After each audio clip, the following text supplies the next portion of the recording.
I'm Dr. Lenny Filippo, the Principal Investigator of the Prismatic Jane Eyre Schools project. The project was run jointly with the University of Oxford and the Stephen Spender Trust. Over 2 years, we ran creative translation workshops for young people who were learning modern languages or were speakers of community languages. We also ran a nationwide creative translation competition where pupils were asked to compose a poem inspired by a selected passage from Jane Eyre. They could submit their entry in any language of their choice, and all entries need to be accompanied by a literal translation into English. To allow more young people to enjoy creative translation activities based on Jane Eyre, we created a number of resources. Initially developed to support entries to the competition, these resources now provide a lasting legacy for the project. 3 types of resources are available: a handout, PowerPoint workshops for teachers with accompanying worksheets, and pupil-led activity worksheets.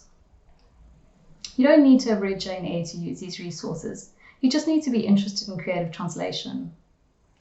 By now you're probably wondering what creative translation is and why it's important. But let 2 of the translators from the project explain further.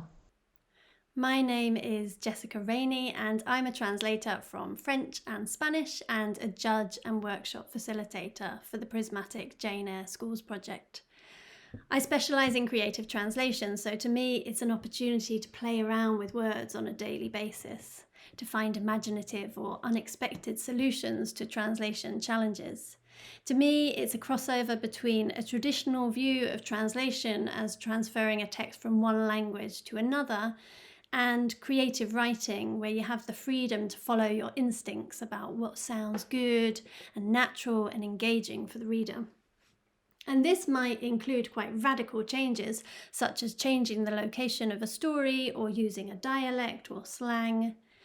When running workshops in schools and a student says, "Miss, this sounds weird, it doesn't make any sense," I often ask, how would you say it to a friend? How would you say it to the classmate sitting next to you? And suddenly, instead of a strange structure like, "In the pockets, I have the songs hiding," we have, "I got music stashed in my back pocket." And you can see suddenly that student grasps how to make it sound natural by using words and structures that you would use with each other, but also how to make it your own translation, something that resonates with you and sounds good to you. Hi, my name is Nisa and I'm a translator from Spanish and Arabic into English. I developed and facilitated the Arabic workshops for the Prismatic Jane Eyre project.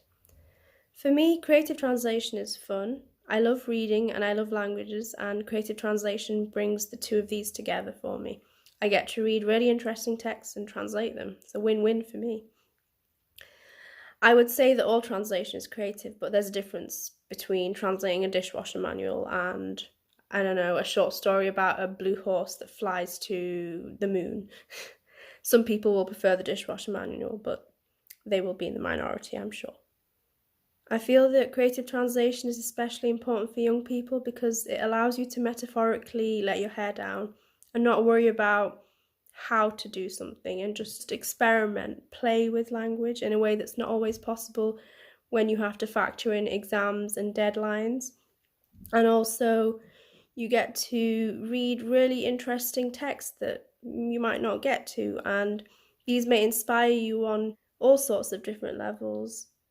That can only be a good thing.